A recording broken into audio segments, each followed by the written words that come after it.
High students, welcome to my YouTube channel M Das maths tuition. আজকের class 7-এর third ইউনিটের geography suggestion উত্তর সহ দিচ্ছি বন্ধুরা। মন দিয়ে দেখতে থাকো, 100% গ্যারেন্টি দিয়ে বলছি। এখান থেকে ম্যাক্সিমাম প্রশ্ন তোমাদের পরীক্ষায় তোমরা কমন পেয়ে যাবে। শুধু জিওগ্রাফি নয়, এছাড়াও আমি পরিবেশ মানে ভৌতবিজ্ঞান, জীবনবিজ্ঞান এবং ইতিহাস ও অঙ্কের সাজেশানও দিয়েছি। তাই প্লেলিস্টে গিয়ে তোমরা সাজেশানগুলো দেখে নাও বন্ধুরা। এবং কিছু ভালো স্কুলের প্রত্যেকটা বই ইতিহাস, ভূগোল, বিজ্ঞান, অঙ্কের প্রশ্ন উত্তর সহ আলোচনা করে দিয়েছি, উত্তর সহ করে দিয়েছি, সেইগুলো তোমরা দেখে নাও বন্ধুরা, তোমাদের অনেক উপকারে আসবে। আর যারা ইউটিউব চ্যানেলটি দেখছো আমার সকলকে ধন্যবাদ, এবং যারা আমার চ্যানেলটি নতুন দেখছো প্রিয় ছাত্রছাত্রী, প্লিজ তোমরা এই ভিডিওটা শেষ হওয়ার সঙ্গে সঙ্গে সাবস্ক্রাইব করে একটু সাপোর্ট করবে, একটু পাশে থাকো বন্ধুরা, আর লাইক ও কমেন্ট করতে ভুলো না। তো থার্ড ইউনিটে যে পোর্শনটা আছে, যেগুলো পরীক্ষায় আসে, তার মধ্যে অনেকগুলো সেকেন্ড এবং ফার্স্ট ইউনিটে করিয়ে দেওয়া হয়েছে। তাই ফার্স্ট এবং সেকেন্ড ইউনিটের সবগুলো যেগুলো থার্ড ইউনিটে আছে সেগুলো করাচ্ছি না, 2-1টা করাচ্ছি। বাকিগুলো তোমরা ফার্স্ট এবং সেকেন্ড ইউনিটের যে আমি সাজেশান দিয়েছি ওখান থেকে গিয়ে চ্যাপ্টার ওয়াইজ যখন বলে দিয়েছি ওখান থেকে প্রশ্ন এবং উত্তরগুলো দেখে নাও বন্ধুরা। তো এখন ভূগোল করাচ্ছি ইউরোপ, 11 অধ্যায় থেকে আছে ইউরোপ থেকে করাচ্ছি বন্ধুরা যে আল্পস পর্বতের সর্বোচ্চ শৃঙ্গ কী। আল্পস পর্বতের সর্বোচ্চ শৃঙ্গ কী? একদম আসবে মঁ ব্লাঁ, 4807 মিটার উচ্চতা, এটা একদম আসবে। আল্পস থেকে প্রসারিত মানে উৎপন্ন কয়েকটি পর্বত শ্রেণীর নাম লেখো। আল্পসে উৎপন্ন কয়েকটি পর্বত শ্রেণী কী হচ্ছে? পিরেনিজ, ফ্রান্সে আছে, ফ্রান্স আর স্পেন সীমান্তে আছে পিরেনিজ। অ্যাপেনাইন ইতালিতে আছে, আর বলকান আর ককেশাস, এগুলো আল্পস পর্বত থেকে উৎপন্ন হয়েছে। তাহলে কি হচ্ছে?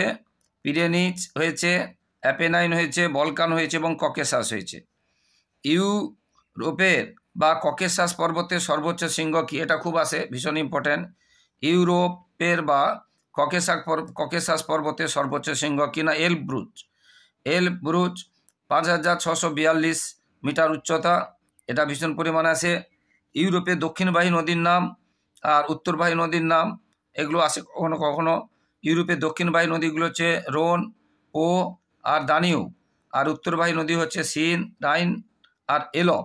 এইগুলো পর্বত গ্রন্থি কাকে বলে? যেখান থেকে অনেকগুলো পর্বতমালা চারদিকে প্রসারিত হয় তাকে বলছে পর্বত গ্রন্থি। এটা ততটা ইম্পর্ট্যান্ট নয়, তবু তোমরা একটু দেখে রাখবে পর্বত গ্রন্থি কাকে বলে। তো পর্বত গ্রন্থি কাকে বলা? আছে ইউরোপে বৃহত্তম হ্রদ কি? না ল্যাডোগা, এটা হচ্ছে 18,130 বর্গ কিমি আছে, এটা মোস্ট ইম্পর্ট্যান্ট আছে। ইউরোপের বৃহত্তম হ্রদ কি? না ল্যাডোগা। পোল্ডার ভূমি কাকে বলে? তোমাদের পোল্ডার ভূমি তোমরা পড়ে নেবে, বইতে টেক্সট বইতে আছে, ইম্পর্টেন্ট আছে, মোস্ট ইম্পর্টেন্ট আছে, বা পরে আমি আলোচনা করে দিচ্ছি। ভূমধ্যসাগরের আলোকস্তম্ভ কাকে বলে? একদম মোস্ট ইম্পর্টেন্ট, একদম আসবে। ভূমধ্যসাগরের আলোকস্তম্ভ কাকে বলে? স্ট্রমলি। এ কোথায় আছে? এটা লিপারি দ্বীপে, বুঝতে পেরেছ? কোথায় আছে? লিপারি দ্বীপে আছে। এবারে ইউরোপের কয়েকটি আগ্নেয়গিরি বা এরকম কয়েকটা আগ্নেয়গিরি বাম দিক ডান দিকে থাকবে, যে ভিসুভিয়াস কোন দেশে আছে? না ইতালি দেশে। এগুলো ইউরোপ মহাদেশের মধ্যে। সিসিলি দ্বীপের এটনা, আর লিপারি দ্বীপের স্ট্রমলি, আইসল্যান্ডের হেকলা এবং ক্রেফলা, বুঝতে পেরেছ? এগুলো কীরকম আসতে পারে? যে স্ট্রমলি কোথায় আছে, বা এটনা কোন দ্বীপে আছে, বা বাম দিক ডান দিক হিসাবেও আসতে পারে। তাহলে ইতালির ভিসভিয়াস, সিসিলি দ্বীপের এটনা, লিপার দ্বীপের স্ট্রমলি, আইসল্যান্ডের হেকলা এবং ক্রেফলা, এইরকম আছে, বুঝতে পেরেছ? হাজার হ্রদের দেশ বা হ্রদের দেশ কাকে বলে? এটা একদম আসবে, এটা একদম আসবে, বুঝতে পেরেছ? একদম হাজার হ্রদের দেশ বা হ্রদের দেশ কাকে বলে? ফিনল্যান্ডকে বলে, একদম আসবে। ওই দেশে 35,000-এর বেশি হ্রদ আছে, একদম আসবে, বুঝতে পেরেছ? আচ্ছা, এবারে ইউরোপের দীর্ঘতম নদী কি? না ভলগা। আর ইউরোপের শ্রেষ্ঠ আন্তর্জাতিক নদী কিন্তু দানিউব। দীর্ঘতম হচ্ছে ভলগা, আর শ্রেষ্ঠ আন্তর্জাতিক নদী হচ্ছে দানিউব, বুঝতে পেরেছ? দানিউব নদী হচ্ছে শ্রেষ্ঠ আন্তর্জাতিক নদী। আর রাইন নদীর উপনদী কি? এটা আসে রাইন নদীর উপনদী কি? রুড়ো আর নিপে। রাইন নদীর উপনদী কি? রুড়ো আর নিপে, এটা ভীষণ ইম্পর্টেন্ট। আর ভলগা নদীর উপনদী ওকা আর কামা, বুঝতে পেরেছ? এটা রাইন নদীর উপনদীটা খুব করে আসে। এরপরে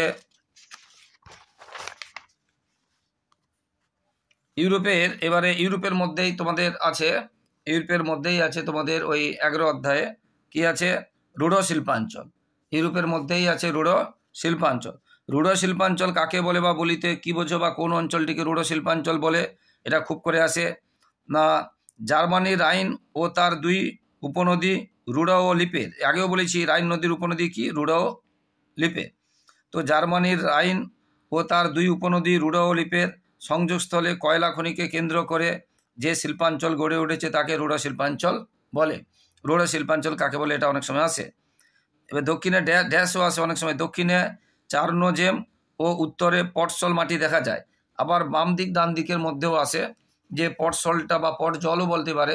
পটজল কি না মাটি, চারনোজমও কি না মাটি, বাম দিক ডান দিকেও আসে। এবারে রূঢ় অঞ্চলে শিল্প উন্নতির কারণ লেখো। তোমাদের টেক্সট বইতে 127 পেজে আছে। মোস্ট ইম্পর্টেন্ট, রূঢ় অঞ্চলে শিল্প উন্নতির কারণ একদম পড়বেই। আর শিল্পের পরিচয় দাও আসতে পারে, কিন্তু শিল্প উন্নতির কারণটাও একদম পড়ে রাখবে। এবং ইউরোপে তোমাদের এবারে লন্ডন অববাহিকা আছে। লন্ডন থেকেও প্রশ্ন আসে, বুঝতে পেরেছ? রূঢ়, লন্ডন আর পোল্ডার পরে যেটা আছে আমি করাচ্ছি। লন্ডন শহর কোন নদীর তীরে অবস্থিত? না টেমস নদীর তীরে। লন্ডন শহর কোন নদীর তীরে অবস্থিত? টেমস নদীর তীরে। ভূমধ্যরেখা কোন স্থান দিয়ে গেছে? লন্ডনের কাছে হচ্ছে গ্রিনিচ শহরের উপর দিয়ে গেছে। মানে মান মন্দির যদি বলে কোথায় থাকে? না লন্ডনের গ্রিনিচ শহরে, বুঝতে পেরেছ? লন্ডনের গ্রিনিচ শহর। আর প্রধান বিমানবন্দর কিন্তু হিথ্রো লন্ডনের। লন্ডন অববাহিকা কাকে বলে? টেমস নদীর উভয় তীরে চিলটার্ন ও নর্থ ডাউন্স নামক 2 পর্বতের মধ্যবর্তী নিম্ন সমতল ভূমিকে লন্ডন অববাহিকা বলে। টেমস নদীর উভয় তীরে চিলটার্ন ও নর্থ ডাউন্স নামক 2 পর্বতের মধ্যবর্তী নিম্ন সমতল ভূমিকে লন্ডন অববাহিকা বলে। আর এটা খুব করে আসে, এটা ভীষণ পরিমাণে আসে এটা যে কোন 2টি পর্বতের মধ্যবর্তী অংশ গোরিং গ্যাপ নামে পরিচিত? ভীষণ পরিমাণে আসে হোয়াইট হর্স ও চিলটার্ন পর্বত। কোন 2টি পর্বতের মধ্যবর্তী অংশ গোরিং গ্যাপ নামে পরিচিত? না হোয়াইট হর্স ও চিলটার্ন পর্বত, ভীষণ পরিমাণে আসে, বুঝতে পেরেছ? এবারে ট্রাক ফার্মিং কি? এটাও ভীষণ পরিমাণে আসে। ট্রাক ফার্মিং কি? এটাও ভীষণ পরিমাণে আছে। ট্রাক ফার্মিং কি? না বিপুল লন্ডন শহরবাসীর খাদ্যের চাহিদা মেটানোর জন্য ছোট ছোট খামারে ফল ও শাকসবজি উৎপাদন করে ট্রাকে করে শহরে পাঠানো হয়, একে ট্রাক ফার্মিং বলে। তাহলে ট্রাক ফার্মিং কাকে বলে? এটা তোমরা ভীষণ পরিমাণে ইম্পর্টেন্ট আছে, তোমরা অবশ্যই করবে। আর লন্ডনকে, এটাও খুব ইম্পর্টেন্ট, এটাও ভীষণ ইম্পর্টেন্ট আছে যে লন্ডনকে পুনরপ্তানি বন্দর বলে কেন? লন্ডনকে পুনরপ্তানির বন্দর বলে কেন? ভীষণ ইম্পর্টেন্ট আছে। এশিয়া ও আফ্রিকার বিভিন্ন দেশে উৎপাদিত দ্রব্য এখানে আসে এবং ক্রয় বিক্রয়ের পর ওই বন্দর দিয়ে আবার অন্যান্য দেশে রপ্তানি করা হয় বলে লন্ডনকে পুনরপ্তানি বন্দর বলে। ট্রাক ফার্মিং আর লন্ডনকে পুনরপ্তানি বন্দর বলে কেন? Most important. তাহলে এশিয়া ও আফ্রিকা বিভিন্ন দেশ থেকে উৎপাদিত দ্রব্য বা বিভিন্ন জিনিস লন্ডন যে বন্দরে আসে এবং ক্রয় বিক্রয়ের পর ওই বন্দর দিয়ে অন্যান্য দেশে আবার রপ্তানি করা হয় বলে লন্ডনকে পুনরপ্তানি বন্দর বলে, বুঝতে পেরেছেন? এবারে টেমসের প্রধান উপনদী কি? না লি আর রোডিং ওয়ে আর মোল, বুঝতে পেরেছ? আর এরপরে আমরা যেটা বলেছিলাম যে পোল্ডার যেটা বলেছিলাম, তাহলে পোল্ডার আর লন্ডন এবং যেটা বললাম যে এগুলোর মধ্যে থেকে আসবে। নেদারল্যান্ডের আগের নাম কি ছিল? হল্যান্ড। নেদারল্যান্ডের আগের নাম কি ছিল? হল্যান্ড। এই যে পোল্ডার ভূমি কাকে বলে? এটা ভীষণ ইম্পর্টেন্ট আছে। পোল্ডার ভূমি কাকে বলে? নেদারল্যান্ডের উত্তর পশ্চিমে জুইডার জি উপসাগরের বিশাল অগভীর জলভাগে, নেদারল্যান্ডের উত্তর পশ্চিমে জুইডার জি উপসাগরের বিশাল অগভীর জলভাগে উঁচু কংক্রিটের বাঁধ দিয়ে মাটি ভরাট করে নতুন ভূমি তৈরি করা হয়েছে। সমুদ্র থেকে উদ্ধার করা এই সব নিচু সমতল ভূমিকে পোল্ডার ভূমি বলে। তাহলে পোল্ডার কথার অর্থ হচ্ছে সমুদ্র তলদেশ থেকে উদ্ধারকৃত ভূমি, বুঝতে পেরেছ? ওটা অগভীর ছিল, তাই ওখানে বাঁধ দিয়ে, কংক্রিটের বাঁধ দিয়ে জল বের করে দিয়ে ওই জায়গায় ভরাট করা হয়েছে, এবং একে বলা হচ্ছে পোল্ডার ভূমি। ভীষণ ইম্পর্টেন্ট। যেমন কয়েকটি পোল্ডার ভূমির নাম কি না, জুইডার জি, সবচেয়ে বড় পোল্ডার ভূমি হচ্ছে জুইডার জি, তারপরে জিল্যান্ড আছে, জিপে আছে, জুইড প্লাস আছে, এরকম অনেকগুলো আছে। পোল্ডার ভূমি কিভাবে তৈরি করা হয় একটু আগে এখানে বর্ণনার মধ্যে আছে, কাকে বলের মধ্যে আছে যে অগভীর জলাশয়ে, বুঝতে পেরেছ, উঁচু কংক্রিটের বাঁধ দিয়ে, বুঝতে পেরে তারপরে জল বের করে মাটি ভরাট করা হয়, বা মাটি ভরাট করতে করতেই জল বেরিয়ে যায়, এইভাবে সমুদ্র থেকে উদ্ধার করা ভূমি একে বলা হচ্ছে পোল্ডার ভূমি। পোল্ডারের প্রধান নদী কি? পোল্ডারের প্রধান নদী কি, তার উপনদী কি না, প্রধান নদী হচ্ছে রাইন, আর রাইনের উপনদী হচ্ছে, আগেও বলেছি, লেক, ভাল আর মাস। পোল্ডারের প্রধান নদী কি? রাইন।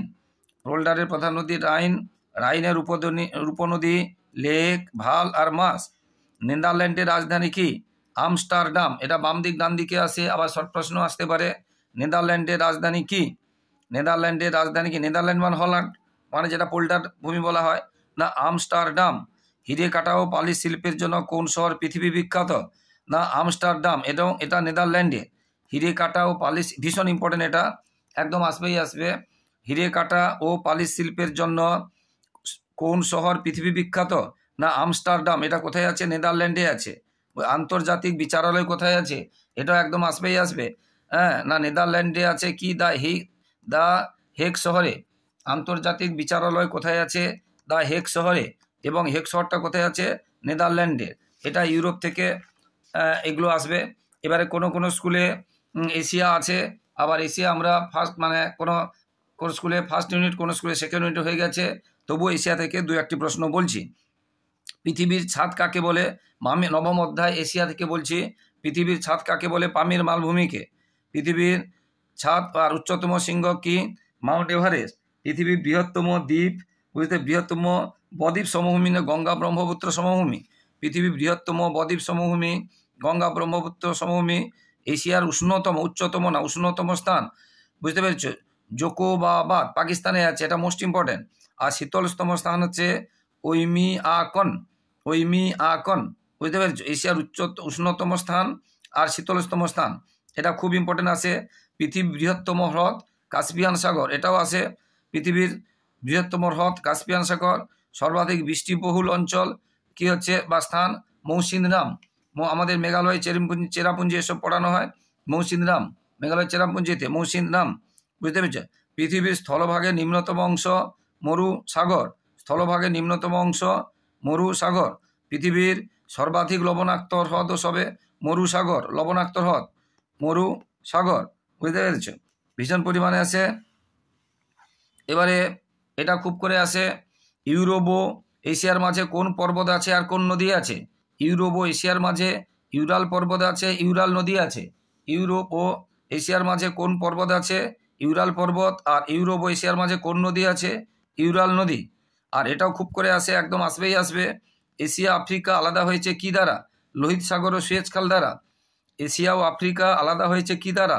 লোহিত সাগর ও সুয়েজ খাল দ্বারা। ভীষণ ইম্পর্টেন্ট, একদম আসবেই আসবে, বুঝতে পেরেছ, ভীষণ ইম্পর্টেন্ট আছে, অবশ্যই তোমরা করে রাখবে। এবারে এটা আসে কখনো, হিমালয় ও কুয়ানলুন পর্বতের মাঝে কোন মালভূমি রয়েছে? তিব্বত মালভূমি। হিমালয় ও কুয়ানলুন পর্বতের মাঝে কোন মালভূমি রয়েছে? তিব্বত মালভূমি, বুঝতে। পন্টিং ও টরাস পর্বত শ্রেণীর মধ্যে কোন মালভূমি রয়েছে? পন্টিং ও টরাস পর্বতের মধ্যে, কঠিন প্রশ্ন হলে এটা আসে না, আনাতোলিয়া। আচ্ছা, পৃথিবীর বৃহত্তম সমভূমি কি? এটা আসে কখনো কখনো, সাইবেরিয়া। পৃথিবীর বৃহত্তম সমভূমি কি? সাইবেরিয়া। এবারে এশিয়ার উত্তর বাহিনী নদীগুলির নাম আর এশিয়ার দক্ষিণ বাহিনী নদীগুলির নাম, এগুলো এবং বর্ণনা কখনো কখনো আসে। এবারে টাইগ্রিস ও ইউফ্রেটিস নদীর মিলিত প্রবাহের নাম কি? এটা একদম আসে, খুবই আসে। টাইগ্রিস ও ইউফ্রেটিস নদীর মিলিত প্রবাহের নাম কি? না, সাত এল আরব। এশিয়ার দীর্ঘতম নদী কোনটি? এশিয়ার দীর্ঘতম নদী হচ্ছে কিয়াং, 5530 কিলোমিটার দীর্ঘ, এশিয়ার দীর্ঘতম নদী। তো এশিয়া কিন্তু কোনো অন্য আগে ইউনিটেও দেওয়া হয়েছে, তাই তোমরা ভালো করে দেখে নাও বন্ধুরা। এবারে এটা একদম আসে কোন নদীকে এশিয়ার কোন নদীকে স্বর্ণ নদী বলা হয়, না ইয়াংসি কিয়াং, একদম আসেই আসে। কোন নদীকে এশিয়াতে স্বর্ণ নদী বলা হয়? ইয়াংসি কিয়াং। আর পিদ নদী কাকে বলে? পিদ নদী হোয়াং হো, পিদ মানে হলুদ নদীও বলতে পারে, হলুদ, বুঝতে পেরেছো? হোয়াং হো, হোয়াং হো, ঠিক আছে, ভীষণ পরিমাণে আসে। আর পূর্ব বাহিনীর নদীগুলো, দক্ষিণ নদীগুলোর নামগুলো আসে। ব্রহ্মপুত্র নদীর উৎস কোথায়? ব্রহ্মপুত্র নদীর উৎস কোথায়? চেমাউং দং হিমবাহ, চেমাউং দং হিমবাহ, বুঝতে পেরেছ? এশিয়ার পূর্ব বাহিনীর দুটি নদীর নাম লেখো যারা চীন সাগরে পড়েছে। ইয়াংসি কিয়াং ও সি কিয়াং, এশিয়ার পূর্ব বাহিনী নদী, এরকম, বুঝতে পেরেছ? এবারে রেড বেসিন কি? রেড বেসিন কি? এটা আসে কখনো রেড বেসিন ইয়াংসি কিয়াং নদীর উৎস থেকে ইচাং পর্যন্ত অববাহিকাটি লাল রঙের বেলে পাথর দিয়ে তৈরি বলে একে রেড বেসিন বলে। তাহলে ইয়াংসি কিয়াং নদীর উৎস থেকে ইচাং পর্যন্ত অববাহিকাটি লাল রঙের বেলে পাথর দিয়ে তৈরি বলে একে রেড বেসিন বলে। এটা অনেক সময় আসে। চীনের ধানের গোলা কাকে বলে? হুনান প্রদেশকে, ভীষণ ইম্পর্টেন্ট। চীনের ধানের গোলা হুনান প্রদেশ। চীনের শস্য ভাণ্ডারও ভীষণ ইম্পর্টেন্ট, একদম আসবে। কি কাকে বলে? ইয়াংসি কিয়াংয়ের মধ্য অববাহিকাকে, বুঝলে? এখানে প্রচুর পরিমাণে শস্য উৎপাদন হয় বলে একে শস্য ভাণ্ডার বলে। ইয়াংসি কিয়াংয়ের মধ্য অববাহিকাকে, বুঝলে? চীনের বৃহত্তম শহর সাংহাই। চীনের ম্যানচেস্টার কাকে বলে? এটা ভীষণ পরিমাণে আসে। চীনের ম্যানচেস্টার কাকে বলে? সাংহাই শহরকে। চীনের ম্যানচেস্টার কাকে বলে? ভীষণ পরিমাণে আসে। এশিয়ার হল্যান্ড বা চীনের হল্যান্ড কাকে বলে? হুনান থেকে চীন সাগর এর মোহনা পর্যন্ত অঞ্চলকে। এশিয়ার হল্যান্ড বা চীনের হল্যান্ড কাকে বলে? না, হুনান থেকে চীন সাগরের মোহনা পর্যন্ত অঞ্চলকে, বুঝতে পেরেছ? জাপানের বৃহত্তম দ্বীপ কোনটি? না, হনসু। জাপানের বৃহত্তম দ্বীপ হনসু, এটা খুব আসে, বুঝতে পেরেছ? জাপানের রাজধানী কি? টোকিও, এটা আমরা জানি। জাপানের বৃহত্তম বন্দর, এটা কখনো কখনো আসে ইয়োকোহামা, বুঝেছ? বৃহত্তম বন্দর, ঠিক আছে। আচ্ছা, জাপানের পরিবেশ বান্ধব শহর বলে কাকে? ওই ইয়োকোহামাকে। জাপানের পরিবেশ বান্ধব শহর কাকে বলে? ইয়োকোহামাকে। অনেক সময় টোকিও শিল্পাঞ্চলের সমস্যার সমাধান লেখো, অনেক সময় আসে। এবারে কিছু অধ্যায় যেগুলো সেকেন্ড ইউনিটে বা ফার্স্ট ইউনিটে হয়ে গেছে তার মধ্যে দু একটা পড়াচ্ছি, যেমন জল দূষণ। সপ্তম অধ্যায়ে জল দূষণ, জলবাহিত কয়েকটি রোগের নাম: কলেরা, আমাশয়, আন্ত্রিক, জন্ডিস, টাইফয়েড, পোলিও। জল দূষণ কাকে বলে? জলের বিভিন্ন অবাঞ্ছিত রাসায়নিক বা জৈব পদার্থ, জীবাণু মিশে গিয়ে জল মানুষ ও অন্যান্য প্রাণীর ব্যবহারের অযোগ্য হয়ে গেলে এবং জলজ উদ্ভিদ ও প্রাণীর বসবাসের অনুপযুক্ত হয়ে গেলে তাকে জল দূষণ বলে। এটা ভালো করে করবে। জলে বিভিন্ন অবাঞ্ছিত রাসায়নিক বা জৈব পদার্থ, জীবাণু মিশে গিয়ে জল মানুষ ও অন্যান্য প্রাণীর ব্যবহারের অযোগ্য হয়ে গেলে এবং জলজ উদ্ভিদ ও প্রাণীর বসবাসের অনুপযুক্ত হয়ে গেলে তাকে জল দূষণ বলে।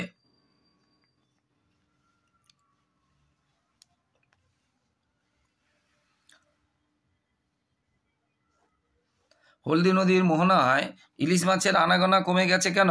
না, হলদিয়া পেট্রো রসায়ন শিল্প গড়ে ওঠার ফলে ওইখান থেকে জল দূষণ হয়েছে, যার ফলে অনেকটা কমে গেছে। এবারে ইউট্রাফিকেশান ভীষণ ইম্পর্টেন্ট, একদম তোমরা এটা অবশ্যই করবে। কাকে বলে? একদম আসবে ইউট্রোফিকেশান। সাবান, ডিটারজেন্টের ফসফেট, মানে এটা ক্ষার জাতীয় পদার্থ, বদ্ধ পুকুর বা বদ্ধ জলাশয়ে মিশলে প্রচুর পরিমাণে শৈবাল, আগাছা, কচুরিপানা বেড়ে যায়, একে ইউট্রাফিকেশান বা ইউট্রোফিকেশন বলে।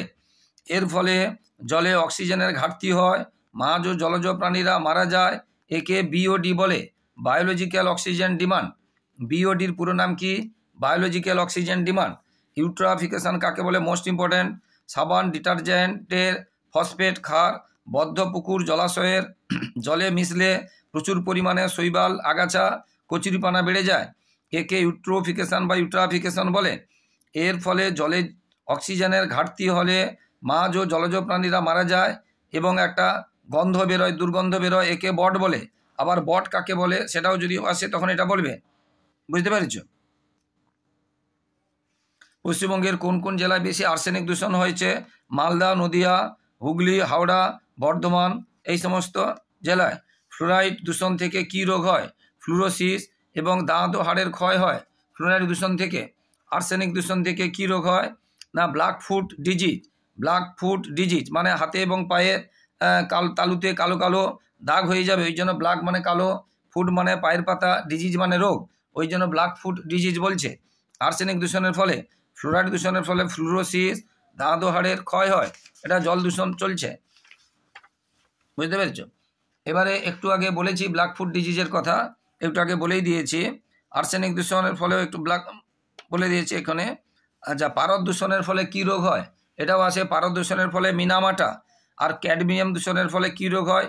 ইতাই বা ইটাই, এই দুটো ভীষণ ইম্পর্টেন্ট। এই দূষণের ফলে কি রোগগুলো হয়? পারদের ফলে মিনামাটা, ক্যাডমিয়ামের ফলে ইটাই বা ইতাই, এটা ভীষণ ইম্পর্টেন্ট হয়। বুঝতে পেরেছ?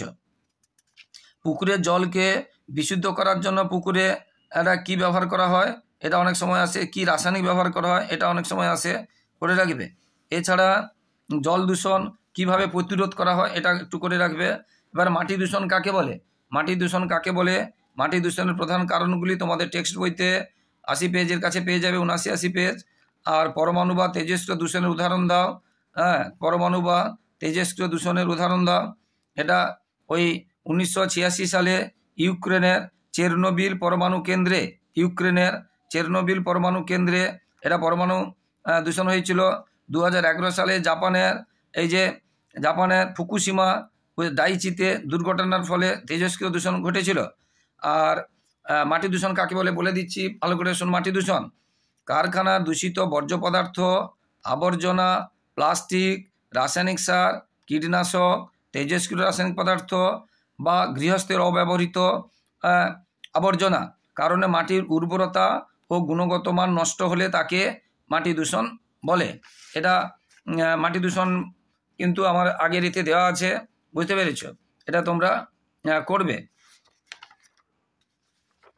এইগুলো মোটামুটি তোমাদের আছে। এছাড়া কি বলছি যে বাকি চ্যাপ্টারগুলো তোমরা প্রথম ইউনিট এবং দ্বিতীয় ইউনিটের থেকে পেয়ে যাবে। যেমন কি বললাম, নদী থেকে আসবে, প্রাকৃতিক ভূগোলের মধ্যে নদী থেকে আসবে, আর পরিবেশ ও মানুষ থেকে জল দূষণ এবং মাটি দূষণ তো বলে দিলাম।